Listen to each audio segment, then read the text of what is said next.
Alright, so recycling, picking up our boxes. Let's see if they pick up everything this time. If they don't, that's just another video that's gonna go to court. Now he's leaving, so let me go check it out. It's cold out there, so I'm gonna freeze for 5 minutes, but that's what we gotta do when you're trying to prove that the government has its ways. Let's check this out. Holy shit, it's cold! Oh god.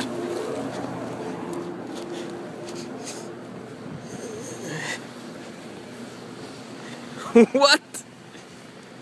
There it is. 1 box. Left over.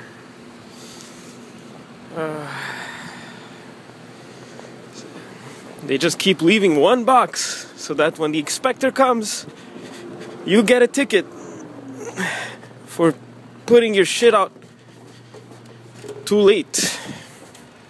And the ticket is $400, by the way. Just letting you know. Well, share this video if you can.